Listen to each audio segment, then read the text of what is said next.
Hello everyone, welcome to Homeschool Autism Life. My name is Jamie. Today's video, I'm going to be doing a plan with me for Gather Round Homeschool's Unsolved Mysteries unit. And I just want to say that this is probably going to be a shorter one simply because my girls have informed me that they're too big for banners now. So I haven't made a banner. If I have one already made, I'll put it up. But if it's a new thing, I'm like, yeah, and I need less on my plate, not more. So I was like, if they're too big and they don't appreciate it anymore, then I'm not going to do it. And then I usually have like a map of some kind. With this one, I felt like there isn't really a point to doing a map because some of them aren't like specific to, some of the units aren't specific to different places. Sometimes this last one we read was about buried treasure and how often that actually is a thing. Sorry, I'm looking for the table of contents. Okay, they have a different table of contents than I do. So anyway, we're doing Unsolved Mysteries and it's pretty straightforward. So the other thing is, Inara is doing English 10-1 towards the end of this month. And so with that, I am making sure that I'm not assigning her a reader specific to our units because she will have assigned reading for that course. So I'm just like, nope, you don't get to do an assigned reader, but Sienna Brielle does. And so she is doing this escape at 10,000 feet. How did he do it? Which way did he do it? Where did the money go? And it is very her friendly, trying to keep her in that place where she is not overwhelmed by books. Other units, I specifically make her read more difficult ones. This one, I figured that it was, again, coming out of December. Some years, I'm all about like really pushing and going, okay, you've had a big break. Now we're going to push and do a more strict, a more, what's the word I'm looking for? More robust unit or whatever. This year, because of how I'm feeling and just being tired from this last year, I'm not in the mood to like push. And I think that that will come. Plus, I'm having to push my high schooler to be very independent, but also needing my encouragement to get stuff done. So as far as our read alouds, I am going to continue with our answers book from Answers in Genesis. We read a chapter or so out of that book and have a discussion. And then I will be reading this one, which is more of a picture book, The Unsolved Mystery from History about Mary Celeste. And this is kind of like a poetry type reading. And then lots of little nuggets and whatever. So every once in a while, I like to throw in a picture book for my teens, which, I mean, they may be, but I like having a short one because sometimes we don't finish reading the chapter books. Sometimes it's because they're not really into it.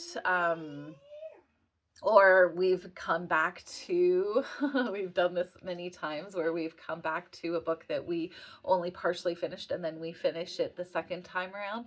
So this, sometimes it's nice to be like, we're going to read this one and it's going to take us 2-3 days and then we're done. Right. And then I'm going to be reading The Case for Miracles by Lee Strobel. And I'm not going to do the whole thing, but this is a perfect one for reading excerpts. And I feel it fits the Unsolved Mystery theme because there's a lot of individuals across the world that think that miracles don't happen today or it's all silly. And so this one I thought would be a good one to read.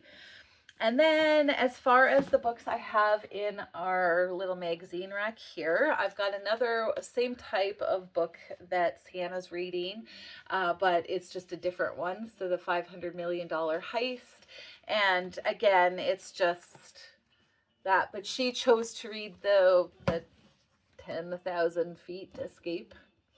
I got a couple of Agatha Christie novels. Again, I don't know how much they're going to read now. Some of these novels I get because I'm like, oh, I've bought them the last December for this year, not realizing when Inara was going to be doing her English 10-1.